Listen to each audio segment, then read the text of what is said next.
Senhoras e senhores, sejam muito bem-vindos ao vídeo do Imagenscast dessa sexta-feira. Quem fala aqui é o Manuel. E antes de eu introduzir o nosso ilustre convidado, a gente está numa série de Dream Theater aqui. Vou pedir para você se inscrever no canal, ativar as notificações, deixar o like, muito importante, nos seguir nas redes sociais. Quem quiser e puder contribuir com o nosso trampo via Pix. E bora para a entrevista. Semana passada a gente entrevistou o James Labrie aqui. E agora, nessa semana, a gente está entrevistando o tecladista do Dream Theater, Jordan Rudess. How are you doing, Jordan? It's I'm really doing nice to have pretty you here. well. Yeah, everything is good, man. Just home for a few days before I come to South America to play some shows. Yeah. We're recording this interview August 25, so you're just getting ready for the show, right? Getting ready, getting my passport in order. Everything is all systems go. Nice. To start, you recently finished a series of solo shows in the United States. So how has this tour been? Yeah, no, it was awesome. It's I really enjoy going out and doing my own thing. It's a whole different, kind of thing than the Dream Theater shows. Obviously, it's centered around the piano, but I also use a lot of technology, like my iPads and my software creations that I do with Wisdom Music. So I play GeoShred. Actually, I highlight an amazing application. I use this app called Moises, which is made by a team that actually is from Brazil. It's an amazing piece of software that all musicians know about, because what it does is you can use it on your iPhone or your Android device or your desktop. You can upload an audio file, and then in the system, it will separate all the tracks. So then when you get it back a couple of minutes later, you have separate drums, separate vocals, separate bass, and then you can change the tempo and the pitch. And so what I do with it is I do these virtual duets where I'll separate some of my favorite songs and I just have the vocal track, and then I can play the piano along with the vocal. So that's part of the concert as well, kind of showing the technology. I'm interested in this. Yeah, it's amazing. This one I never heard of. What is the Yeah. name? It's spelled Moises. It's like Moses, but with an I. Moses. And it's a Brazilian team that started the company, because you have some really great audio technology in Brazil. There's some good schools, and so this team came out of Brazil and created this amazing application that is not only great for like entertainment, but it's also a great musician's kind of learning tool, because you can slow things down and change the pitch and do all kinds of interesting things with the audio that are helpful to learning, and it's just also really fun. Yeah, It doesn't work on Dream Theater music though. Everything else. Nice. And how do you compare these concerts, solo concerts, to the Dream Theater shows?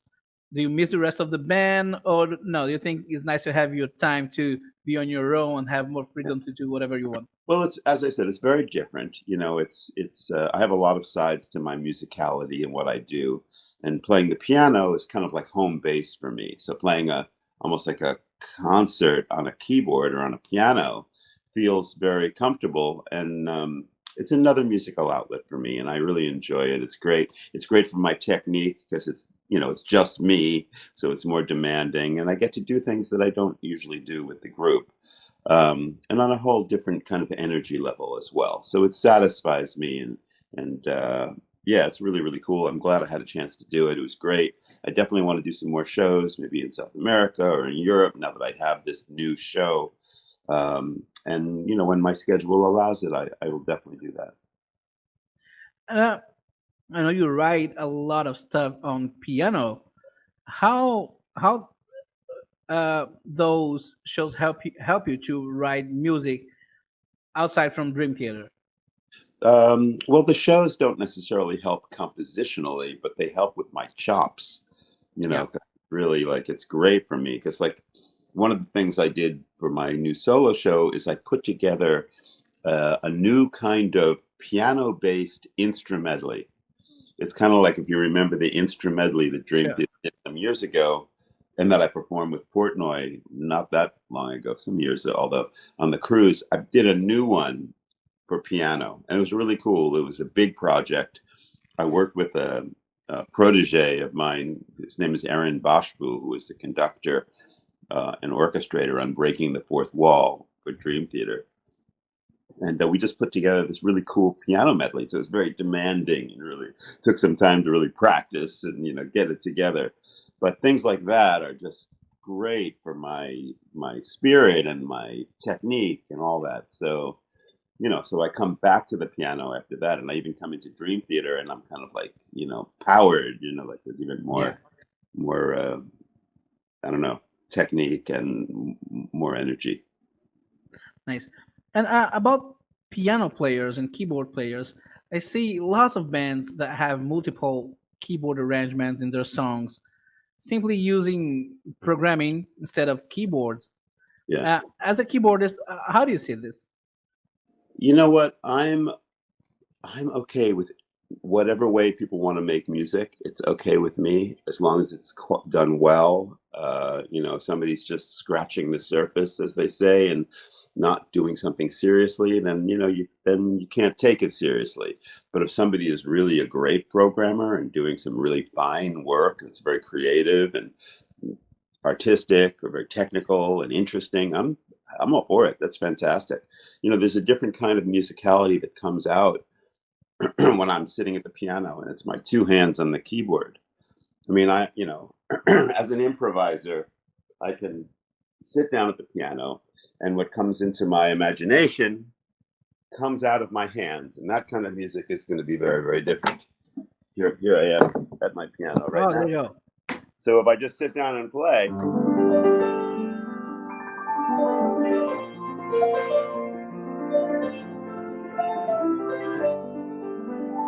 it's going to be very different than somebody who sits down and programs. Better, worse, different. You know, it's just it's a different kind of a thing. So I'm not threatened by however anybody wants to make music.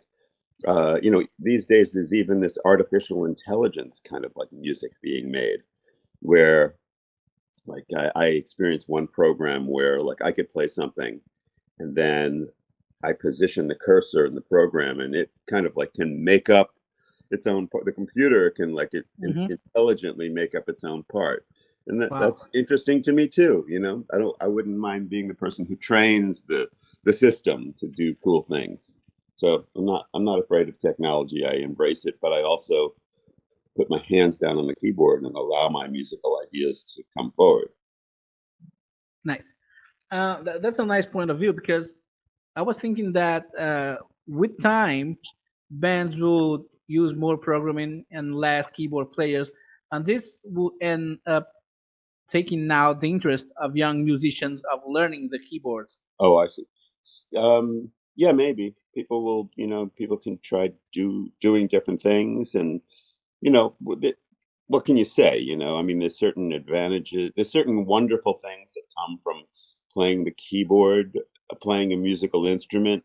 Like, you know, I'll put this down again. Like one of the things I work on a lot is playing like, you know, lines like in my left hand.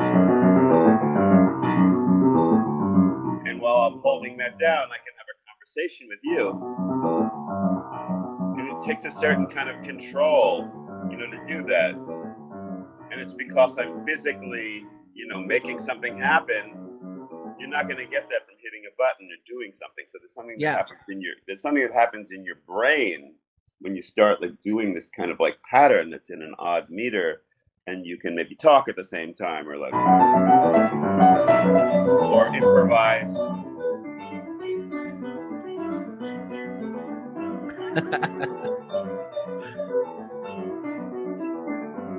not going to get that from a computer. You might get the same music.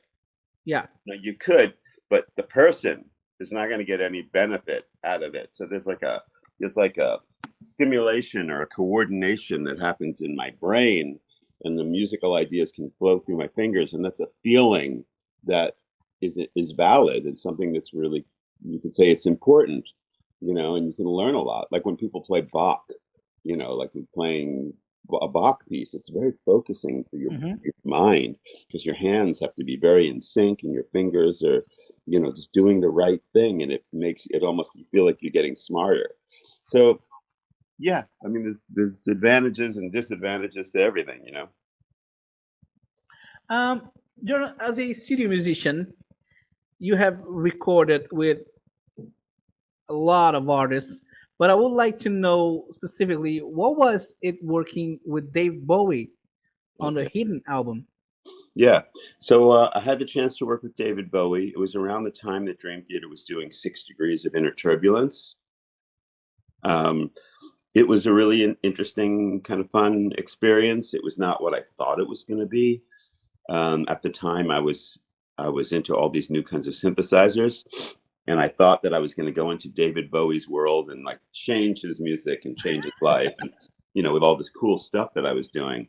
But I guess I was more wrapped up in my own desires and what I thought could possibly happen. When I got there, basically what he wanted to do was he wanted the keyboardist to take the demo parts that he had done and make them a little smoother, make them better. So, he hired Jordan Rudess to go in and make his demo sound a little better, a little funny. But I was hired by the producer, this guy named Tony Visconti, who's produced a lot of David Bowie albums. Tony brought me in because he wanted to take David in a different direction, and he thought that I'd be able to, make that possible. Help with this, yeah. and do whatever whatever needed to happen. So, as an example, the first day I went in to record, I thought, oh great, I'll have a chance to show him some of my really amazing sounds and change his life. So just as I was getting ready to do that, the producer walked over to me and said, okay, we're going to do the first track now. I said, fantastic, I'm all set up. I got a million great sounds. He says, no. He says, we have a Fender Rhodes piano up in the attic, and we're going to bring it down. You'll play that. So I was like, okay, I'll play that. So, a lot of different surprises and funny things that happen like that. But I mean, in general, it's a really good experience. And, it's important for a musician, if they want to record with other people, to understand what it's like to be a studio musician. Being a studio, not that that's my career really, but I can function that way. Being a studio musician means you're there to provide, a service, like to make happen what the producer and what the artist wants. You're not there to show everything you can do or, impress anyone. They have a particular thing in their mind artistically, and you have to be the one who can help materialize that. So I learned a lot about that in that session, and was able to enjoy it and do a good job. And there's one song on the album that I especially like. It's called "Slip Away." It's me playing piano. It's very much like a classic Bowie tune, and reminds me a little bit of Space Oddity. But it was funny because they had two pianos in the studio, right? One grand piano and one upright piano. And the upright piano was one of these upright pianos that was very tall, and they took the wood off of the covering of the strings.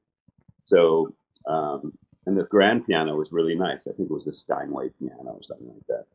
So I thought that I would walk in that day and play the Steinway grand piano, not the upright piano. So, but then I found out that David had his tuner come and do a special tuning on the upright piano. So that's the one that they wanted me to play. So I'm saying, oh, well, I won't play the Steinway grand. I'll play this upright. So I started to play the upright piano, and then I'm playing the song, and then they came out, David and Tony Visconti, they said, no, it doesn't sound right. I was like, what's the matter? He says, no, it's not. You're playing. It just doesn't sound right. So I said, try playing the grand piano. Yeah. So I started to play the grand piano, and again they came out and said, it doesn't sound right to us. So, okay, what's next? So what they did is they pushed the upright piano very close to the grand piano.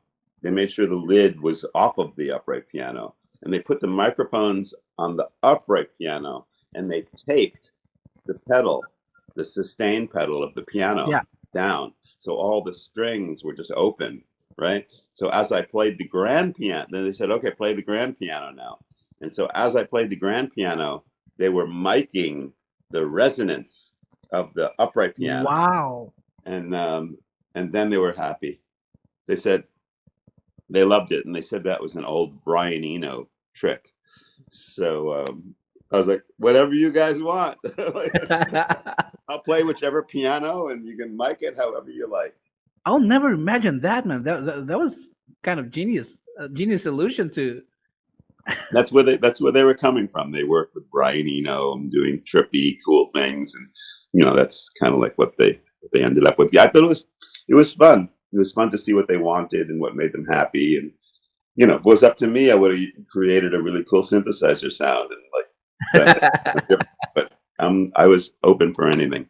Oh, you did that a lot in 6 Degrees, man. Yeah. Right. Sure. Something that has caught my attention lately is your guitar playing videos. You are playing really, really, really well. Way better than me, for example. How long have you been playing? So my history with the guitar is this. When I was a really little kid, before I played the piano, my brother was taking guitar lessons. And I used to watch him from the stairs, sitting on the stairs, watching his lesson. And I think I learned more than him. So through the years, I would pick up the guitar maybe once or twice in a year, just to pick it up, and I could kind of almost naturally go, and then backstage, occasionally I'd pick up John Petrucci's guitar, and I just messed around a little bit, a couple times in a year, maybe not more than that, really. And then about 9 months ago, maybe closer to 10 months at this point, I looked at a couple of the guitars that John Petrucci had given me over the years. It's been 23 years in Dream Theater. So he actually was so nice and gave me a couple Majesty guitars along the way. And I also had the Strandberg guitar that my friend Pliny had sent to me. So I looked at them and I thought, wow, I could really learn to actually play I could do this. Like I have good fingers, I know something about music.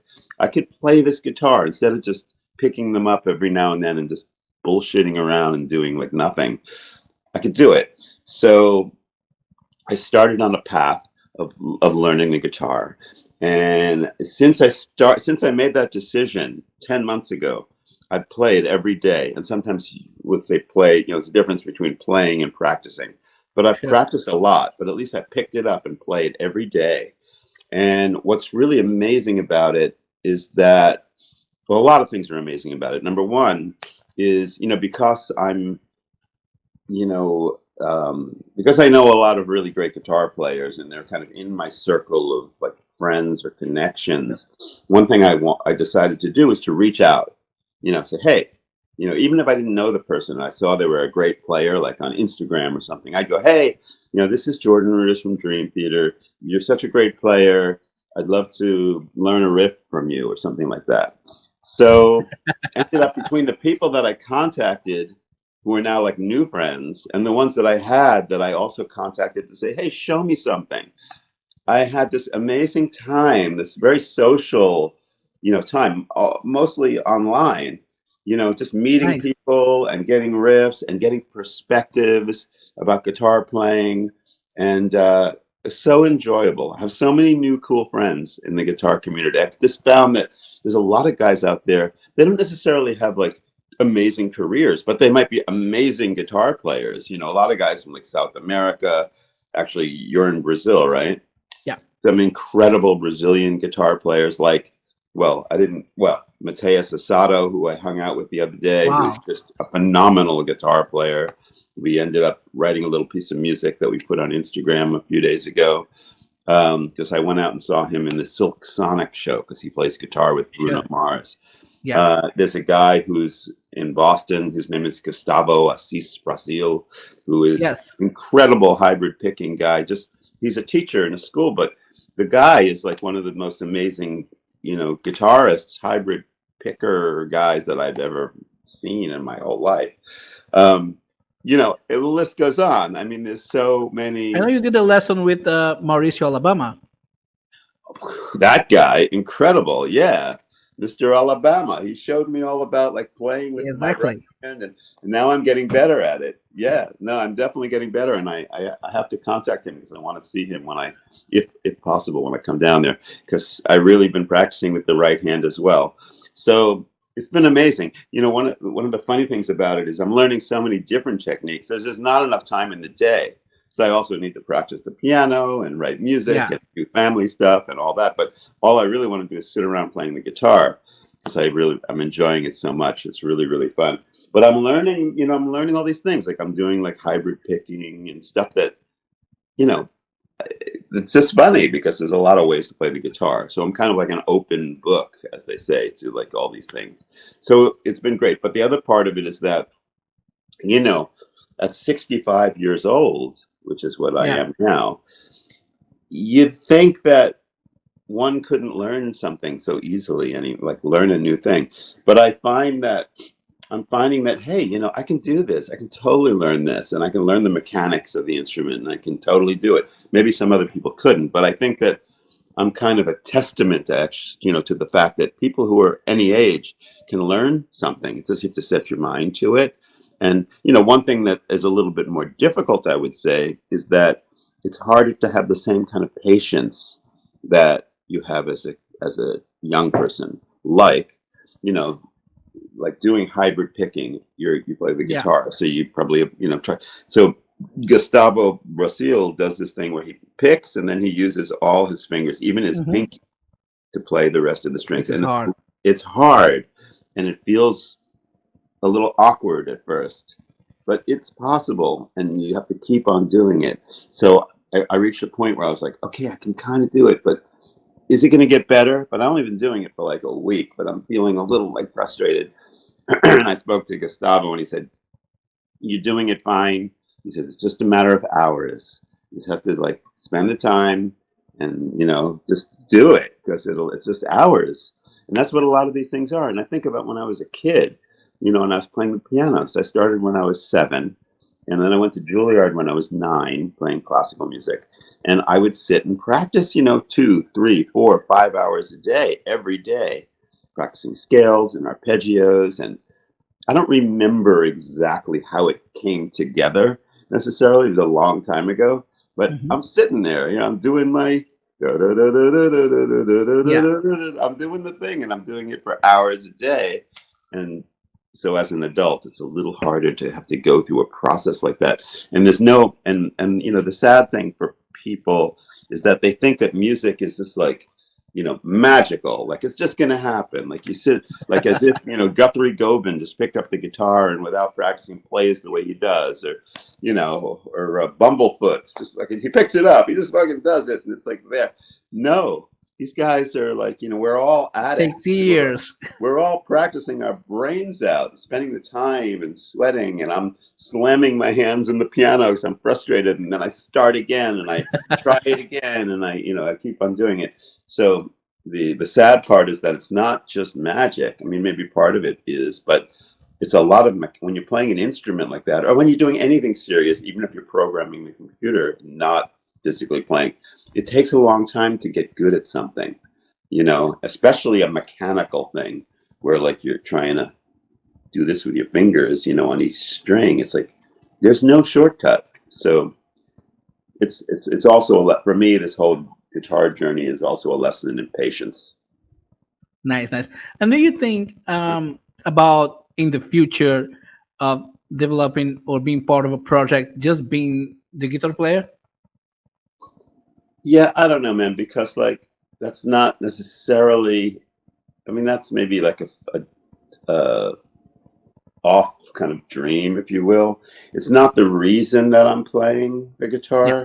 The reason I'm playing it is because I was attracted to it. It's really interesting for me to try something new like that. It's exciting for me to get better at something, and I just been enjoying the process. That's what this is. I'm totally enjoying the process. If one day, like when I'm making my next album, I can play, I can say, oh wow, I could play the guitar on that part. I could play some cool riffs there. Great. But I'm not ready. I'm not ready. I'm not that good yet. I'm just I'm still like learning. So, and that's what the joy is. And that's where I'm at right now. And obviously, speaking of guitar, Yeah. you have an expert on your band, right, John Petrucci? Do you jam? Do you have guitar jams in the rehearsals? How's that going? Yeah, John Petrucci's a pretty good guitar player, right? Yeah, he knows something. He's okay. John is, you know, the king. He's the Come best. on, man. So, and you know, what's funny is that now that I'm playing more guitar, I will have a bigger appreciation where I go, like in the studio and we're writing, I go as I play that, and then he looks at his guitar, and like I'll have a better appreciation for what it takes to figure out where those notes are on a guitar. You know, like I'll be like have some more understanding. So, but John's been very cool about my guitar thing. He occasionally he'll throw a little, you know, a little tidbit out there for me to Nice. or show me. I'll ask him. He's really sweet about it. I'll ask him a question, and he'll kind of give me his perspective or show me something. You know, he's you know, I don't want to bug him too much about it. You know, but he's really nice about the whole thing. Really nice. Let's talk about Dream Theater last album, View from the Top of the World. It's I think your 11th album with Dream Theater. I don't know. Studio album. I'm not counting. Are you? I think it is. The keyboards in the View from the Top of the World. In many passages, they have a movie soundtrack aspect that I see, and I see these more and more in Dream Theater releases with time. Have you been inspired by soundtracks to compose? Well, always, for sure. I mean, you know, it's definitely part of my musical brain is that stuff. And what's happening is that the orchestral sounds keep getting better and better. You know, a lot of that stuff is done with software nowadays. This incredible like instruments that exist in the software world, like my friend, his name is Trolls, and he's got a company called 8DO. It's literally the number 8 DIO. He makes these instruments, these sample-based instruments that exist in software. And like one of the ones I used is called 66 trombones. So it's amazing because what they did is they got 66, believe it or not, they got 66 trombone players in the studio. Wow. And they recorded all of them, you know, making a sound, Nice. playing in octaves or this or that. So when you hear that, Actual trombones. It's like 66 trombones playing that. So it's like super reality. You know, if you try to get an orchestra to make that sound, they couldn't do it because they don't have 66 trombones. But if you ask me to do it, I use that software and I'll play something that's bigger than life, you know, to get that kind of sound. So it's, you know, not to say that there's no real value in a real orchestra, because of course there is. But in my world of sound, with synthesis and with sampling and all those kind of, and physical modeling, there's so many possibilities to extend reality. So I wasn't necessarily trying to make something like, you know, cartoon-like or so different than an orchestra. I was just trying to make it sound huge and full and big and glorious. And, you know, I feel like with the software that I have, I'm able to do that. It's really exciting because, you know, the more time goes by, the more cool stuff and recording techniques that people use to make the sound even better and maybe more pristine, more beautiful, larger, who knows. But it's you know, I had a great time doing all those sounds. Nice. So speaking of movie soundtracks, who are your favorite score composers? Oh, you know, Danny Elfman is, you know, amazing. I was just listening to some of his music the other day. John Williams, of course, is incredible. I don't know. There's a couple of standouts. You know, you hear these incredible things that happen, you know, in the scoring world. Have you ever thought about following a line more in the style of Trent Reznor? Do you like him? Yeah, he does some good stuff. Absolutely. Always good. He did some very nice score, like Social Network, you know, David Fincher movies. He's really good. Yeah, absolutely. About A View from the Top of the World, where do you place it in relation to the rest of Dream Theater's discography? Where do I place it? Yeah, it's interesting to think think like that. I mean, A View is I think it's, you know, some people say, oh, this is a progressive album, or this is like a metal album, or this is that or that. I feel like A View is kind of like it's got all of it. It's a really, really powerful, like full-on Dream Theater album with all our stuff in it. So you couldn't say it's more metal than, you know, or more prog. It's kind of like everything. So I feel like it's one of the, I don't know, I maybe feel this way whenever we release something, but I feel like right now it's one of the best ones. Yeah, I really enjoy playing, you know, some of those things live. It's awesome. I did the counting. Okay, so Metropolis Part 2, 6 Degrees, Train of Thought, Octavarium, Systematic Chaos, Black Cloud, Silver Linings, Dramatic Turn of Events, self-titled album, The Astonishing, Distance Over Time, View from the Top of the World, 011 album. Good work. Nice. Yeah. Thank you. After such a long time, 23 years, 11 albums, how do you still can bring new elements to a already very big musical treasure? Yeah, you know, And how much? I'm sorry. No. How much technology helps with this? If it does help. You know, now that you counted all those albums, all of a sudden I feel very tired. Do you mind if I take a small nap and come back? That's a lot of music. Oh my God. Man, yeah, it is. It's a lot of stuff. We keep going. We're like Duracell batteries over here. Like they just keep on going. Great. It looks like it was yesterday, Metropolis Part 2, your first album. Although I didn't, yeah, this seems from memory. And then there were more albums. If you talk to John Petrucci or James LaBrie, then you got to go and count even more stuff, right? Yes, absolutely. So it's incredible. Now I forgot your question. How, after such a long time, do you still think of new elements to bring to an already very big musical treasure, and if technology helps you with this? Yeah. And how it does? Well, for one thing, I'm never short on musical ideas. I mean, I just sit and I just play, you know, whatever comes out of my head, play, and you know, so that helps, being an improviser like that. Oh, yeah. Yeah. So there's that. Of course, you don't want to like repeat yourself, you know, so you try to you know, look for something that has a different flavor, or you know, but at the same time as that, you try to stay true to your style that people like. So you don't want to go too far away from it, otherwise, you know, you're not who you are anymore. But technology also is helpful for that. Technology can really inspire. Like, you know, like if I get like a great orchestral program, all of a sudden I'm like, wow, listen to that. And, you know, maybe a great riff comes out of that. Or, you know, if I play like an instrument, like when I got the Continuum, I was like, wow, I can do this with that. And it offers something new, you know. So an instrument will, I remember when, speaking of 6 Degrees, I had just gotten a Korg Karma keyboard.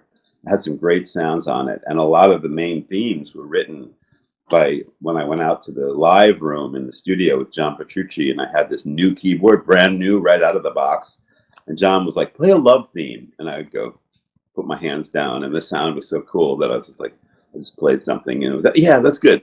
Okay, now play something really proud, you know, and I go, ba, ba, ba, ba, ba, ba. Go, yeah, that's good too. So we recorded everything, and then we went back and said, okay, we'll use all those themes for the album. So like the instrument, you know, brought out all these ideas because it sounded so cool. It inspired me. So that's you know, really a sign of a great musical instrument, when you can put it in front of a musician, whether it's a guitar or piano or whatever, and they can, you know, put their hands on it and they get inspired to make music. So yeah, you just mentioned that being an improviser helps you to bring new ideas and write music for Dream Theater. And now it just got me, and I have to ask you, that intro from Octavarium, it sounds to me like a very, very creative improvisation gig. Yeah, it kind of is. I mean, this thought of some nice chords, right? Yeah. The movement, or it was before you start the theme. Before that, yeah, it looks like a very nice improvisation gig from you, searching for different sounds and everything. Yeah, it was very Pink Floyd kind of inspired. And I was playing the lap steel too, if you remember that. Right. What's funny about the lap steel is that we were touring with Yes, and I always was very attracted to the sound of the lap steel, like when Steve Howe would play it, and play like these incredible melodies on Yes albums and all that. So one day I went up on stage while Steve Howe was doing the sound check. I said, "Steve, show me a little bit about that. It's really cool." So he showed me a couple of riffs and told me some general ideas.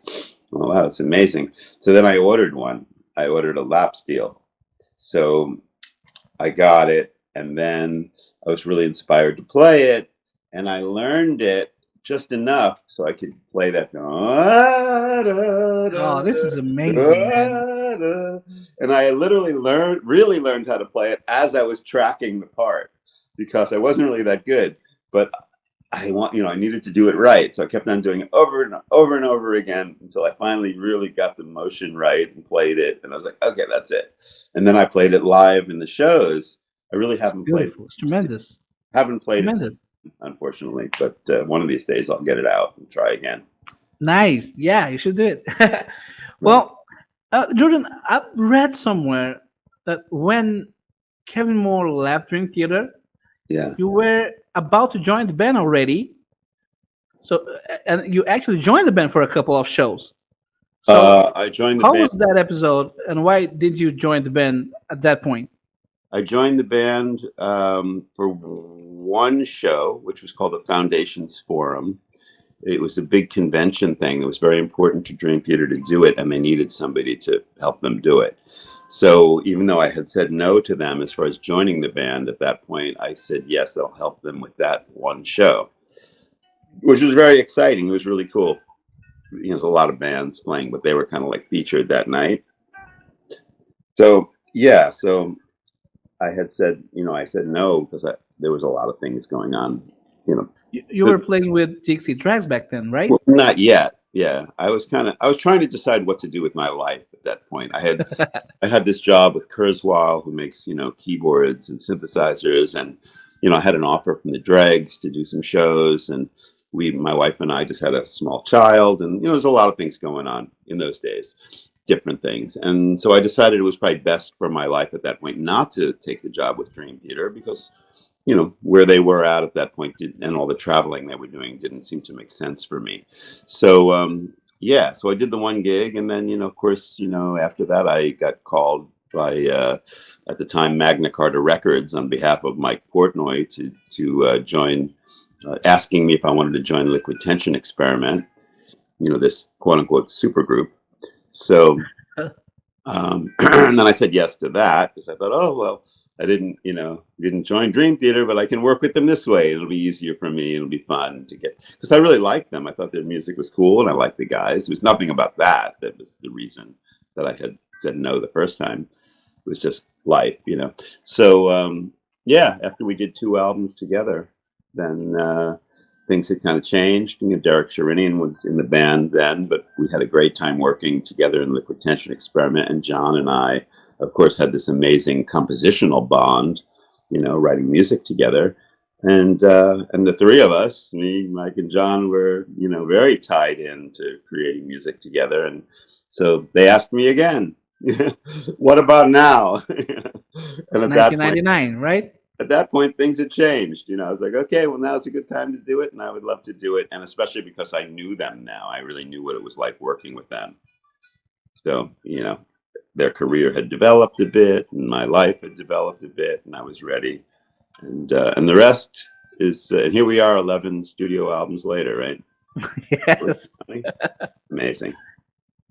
And when you entered Dream Theater, the band already had 4 albums and 2 former keyboard players. How do you evaluate the legacy that Kevin Moore and Derek Sherinian have built in the band from a keyboard point of view? The way I see it is that, Kevin was really, or I guess you could say is really, really talented. Although he went on and he's like a psychiatrist or something now. I'm not quite sure. But I never met him, believe it or not. But anyway, forgetting about that part. But Kevin was very, very talented. And he had a big kind of like influence on what that band you know, was. I Definitely. mean, it was obvious. I mean, he was a writing partner, you know, for Petrucci, and they wrote a lot of music. And Kevin also was a really good lyricist, also. So I see him as very instrumental in helping the guys at that point, like create the sound that they did, which was, you know, obviously at that point in time was really important because they found this really interesting mixture between metal and prog. You know, it's melodic, but it was heavy and all these cool things. So, and at the same time, he was playing some nice, you know, keyboard parts and good leads and, you know, good stuff. So I feel like that was, you know, that's something that when I think about Dream Theater and who they are and who we are, his influence helped open up this kind of like pathway. You know, of course he got out of keyboard playing and, you know, whatever, and he got out of Dream Theater. Really, they didn't do much together because he was already interested in electronic music and really didn't want to do the kind of like, he didn't want to like be part of what Dream Theater was, you know, and becoming. So he left. So yeah, so when I look at Kevin, I think, oh, he was very instrumental to the sound. You know, with Derek, I feel like, you know, Derek's a really good keyboard player, but of course, he wasn't, you know, his role was not like a Kevin role where he was like creating a style and doing all this. So, yeah, and he actually filled in when I had said no. He's the one they, you know, he's the guy they found to do the job, and he did a, you know, a good job. So yeah, and so now after 23 years, you know, it was my turn to do it, and you know, and I feel like it's been an incredible ride, just kind of like taking like what I was given, and you know, offering everything that I can offer, and making Dream Theater who we are, you know, today. Nice. And you joined Dream Theater in 1999, I think it was January, and the band releases Metropolis Part 2, which is one of the best albums, not of the band, but of prog metal. Uh, what are your memories of the songwriting process, and which are your memories of the recording and all of the stuff? Yeah. When I went into the studio to start working with them, I had about 60 ideas that I had recorded. I just had I just was so inspired with the idea that, oh my God, you know, here we go, just joined Dream Theater, it's gonna be amazing, and you know, all this stuff. So recorded all this stuff, and I got into the studio with all these ideas, and I said to Mike Portnoy, I said, Mike, man, I got all these ideas, you know, I got all this stuff. He says, oh, he was like, no, no, no, no, no. He says, we write stuff together in the studio. He was like a little bit, you know, like Wow. threatened that, you know, I was coming in with all these ideas, like, oh shit, because we're used to, he wanted to be part of it, you know, like part of all the ideas, and he didn't, you know, whatever. So, but then he's like, okay, let's hear him, because he wanted to hear him. How could he say no? He wanted to hear what I came up with.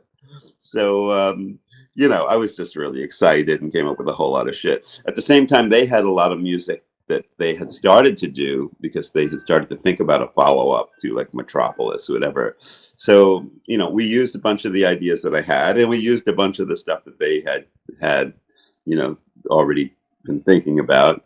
And it was a very inspired session. You know, Dream Theater is a group of musicians that has no shortage of musical ideas. That's never the problem. It's all about putting them together. So, and the architecture of all the ideas. Yeah. So one of the funny things that when I think back is that in those days, I didn't have a really strong idea about or developed idea about how to orchestrate, like how to play the keyboards within this sonic picture. You know, think about Dream Theater. I mean, the guitar sound is as big as this house. You know, it's like fucking huge. It's like a humongous wall of sound. So when you play keyboards, you have to think about, okay, how are you going to, what can you add to this to make it cooler, to add some new dimension to the sound, to, you know, heaviness or whatever. What can you do as a keyboard player to, you know, to help this music along?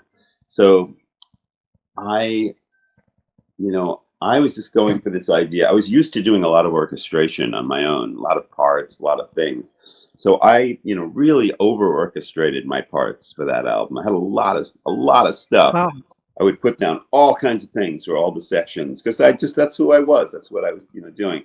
So I remember going through and like maybe like Mike Portnoy or somebody saying, you know what, this is all really cool, but that's like too much stuff. If you wanted like an organ part or a lead part or a unison, they didn't, the group didn't need to have all this stuff. I kind of thought it was cool, but when I look back at it these days, I'm like, yeah, I totally get that. Like everything's got to have its like space. It's part of what you learn in a group, when you're orchestrating and figuring out arrangements. So, yeah, so that's a lot of what was going on there. I was working much too hard, coming up with all kinds of stuff. I think somewhere there exists, somebody has access to those tracks, and there exists some like things people could hear with those extra tracks from Scenes from a Memory. I couldn't say. I'd love to hear it. Yeah. I probably have a tape or something like that in my studio somewhere from all that stuff. But yeah, but a lot of inspiration flowing around. It was really fun. Yeah, and was it any different from playing with John and Mike on Liquid Tension and playing with them in Dream Theater? Yeah, it was very different in the sense that Liquid Tension Experiment was kind of like an open book. It's like you can do whatever you want. This is like a musical soup between all the members. So I came in there with my ideas, Tony Levin's his ideas. So Mike will never say, "Hey, that's too much" in Liquid Tension. He would. It was more like, let's just hear what you got. What are you bringing to it? What's your ingredients for the soup? But when I got to Dream Theater, it wasn't really like that, because it was more like, okay, this is an established musical entity, and we can't. Some things just don't fit. We can't do that in Dream Theater. And that's not to say that Dream Theater is like a closed book kind of thing. Like you can only do this. I mean, obviously Dream Theater, especially through the years, has done all kinds of stuff, some wacky stuff, whatever. But it's never been, the kind of thing where, Liquid Tension is just like, okay, everybody just brings whatever they want into it, and we work with that. So a little bit more kind of like you've got a brand, if you will, and you're kind of trying to stay true to what people know. I mean, you don't want to freak out, Dream Theater fans around the world, right? Nice. And after Metropolis Part 2, the band started to go into a more heavy kind of music, heavy kind of sound, especially with Train of Thought. Was that a challenge for you to fit in this kind of sound? I like heavy music. It's not necessarily my favorite thing in the world, but I'll listen to, I'm driving around, I'm listening to the metal station and kind of digging that, but I don't know, but I'm a keyboard player. So that, right? I remember for Train of Thought, we did it. The way we put that album together is we rented a rehearsal studio in New York City. Instead of just going to a sound studio and just starting to record and get our ideas together and do it there and kind of record as we came up with ideas. Train of Thought's technique of putting it together was going into New York City, getting a rehearsal studio and banging out the stuff loud and just kind of like rocking out and, just doing it there, and then going to a different place to record. So I remember being like, oh my God, this is these sessions are noisy. Like they're so fucking loud. Like I can't, like I would have to like walk out of the room sometimes, because the guitar was just so loud and the drums were so loud. And I was like, I just want to play some Mozart or something, like get me the fuck out of here. But at the same time, the part of me that can relate and also contribute was doing that and was into it. And in those days I found a lot of heavy sounds on the keyboard, sounds that were like, they were really cool heavy sounds, but when you added them to the guitar, they would add another like flavor to the guitar. So sometimes, like, what's funny as a keyboardist, you have to kind of do away with your ego. You can't really have an ego, because sometimes people don't know what the keyboard is. Like they'll listen to the new album, they'll think, oh, that's an orchestra, that's not Jordan, that's somebody else, or like, but meanwhile, it's the keyboard. So I kind of learned to leave my ego at the door, you know, like with some stuff. So in the case of Train of Thought, what happened is I would add like a sound on As I Am or Honor Thy Father or any of these songs, and the guitar sounds like it is just like a mountain of energy, you know, like incredible. Yes. But the reality is, the guitar does sound incredible. But the reality, the other part of it is that the keyboards are adding a dimension to it. It's like you got this, and keyboards are kind of doing this, because I come up with a sound that just like magnifies, or like this one part. What song is that? Maybe Dark Eternal Night or something like that. And it's got this a really fast thing, and Dark it's, Eternal Night is from Systematic Chaos. oh, okay. Well, maybe, yeah, maybe. But anyway, this Maybe this part it sounds like This Dying Soul. Might be. I can play it, but I can't think what song it is. But anyway, it doesn't matter. But the concept is that we're doing this, and it was really fast, but it needed a lot of articulation. And like when the bass is playing it, you're just hearing, you kind of, it's cool, but you're just hearing the notes without a lot of definition to the notes. So I made a sound that literally has almost like a percussion sound on it. So when my finger goes down, it goes, it like hits. It literally hits with this kind of strong, almost like stick hitting something. So every time my finger lands, it does that. So when you mix that with the guitars, it creates this really intense articulation where it's like, wow, that's really like speaking clearly. So that's another way that the keyboards can be used to, like, you know, add like clarity to things. You know, it's just like, it's cool. You can totally like sonically dial in whatever you want, whatever helps or works or magnifies or extends. So it's another job that I have. Was that the album where you spent less time writing? Because you released Metropolis Part 2 in 1999, then you released 6 Degrees in 2002, and Train of Thought comes in 2003. Was that fast, the writing process? All the albums take about the same amount of time. I don't know. Maybe there's some documentation to go back and say, oh, they wrote this in like 3 months, or they wrote that in 5. Or, I mean, in my memory, it's all like we go in and it takes a certain amount of time to write everything. Nothing's that fast. The Liquid Tension albums were really fast. Talk about fast writing. Those were written in like, you know, 2-3 weeks. You know, that was incredible sessions. Just, you know, ideas flying around, and you know, then of course we need to track everything. But yeah. Nice. To finish, I want to talk about Liquid Tension. Liquid Tension finally released LTE 3 in 2021 after such a long time. Can you tell us how the band came back after so many years without releasing anything? Well, we really wanted to do it, but you know, everybody's very, very busy, and it's in our lives. It's kind of like, well, there's this list of things we want to do. You know, cool. This would be cool. This would be cool. This would be cool. You know, and then it's a question of like, what are you really gonna do? What do you have time for? So, you know, and I would be, and you know, of course, one of the things that made it a little complicated to get back with Liquid Tension is, you know, when Mike Portnoy left Dream Theater, it wasn't the easiest thing in the world for anybody, and it created a lot of difficulty, let's say. So doing a Liquid Tension experiment close to those days was like not gonna happen. But you know, after the years, you know, a lot of emails going back or text messages, like, you know, from between me and like Mike, or between John. Oh man, we should do this. This would be so cool. And you know, oh, but I got a tour. Oh, but this, you know, finally we're like, you know, with the pandemic hit and everything, we all were like, we had many less excuses to not do it.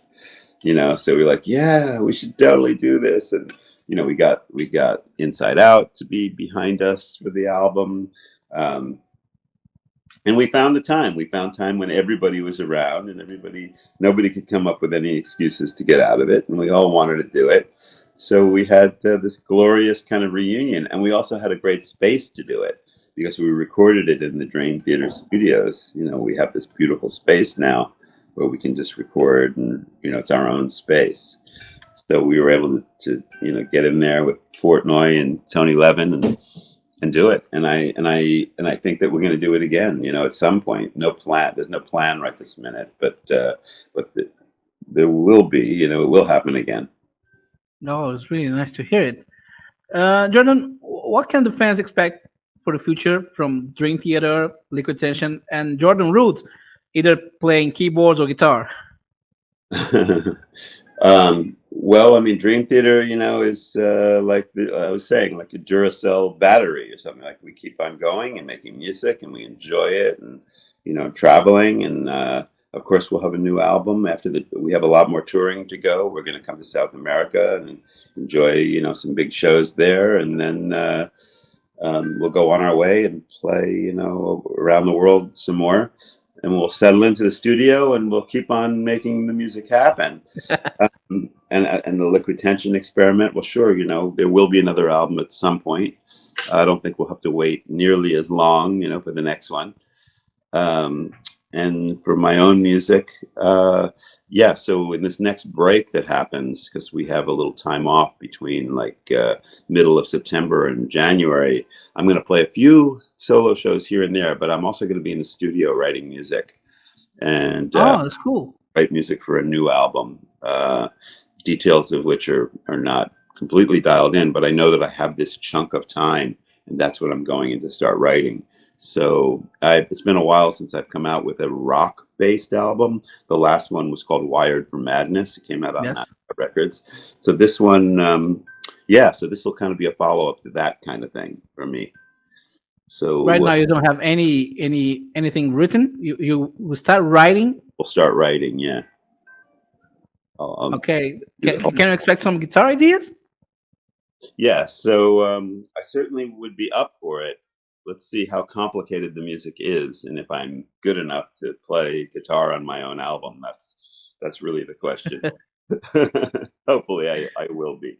But regardless, I'll definitely have some other, you know, guitar players playing. 'Cause I've got so many amazing friends who just, you know, play incredibly. So Yeah. some of these Brazilian monster players would probably be a good idea. What kind of vitamins are you guys taking over there? It must be some good ones. Like what's going on? Well, if you need a so guitar player, you can send me an email. Can play some shit. Cool, awesome. No, I'm thinking you guys have some very strong multivitamins for musical instrument playing. Yeah, Brazil has a lot of great musicians.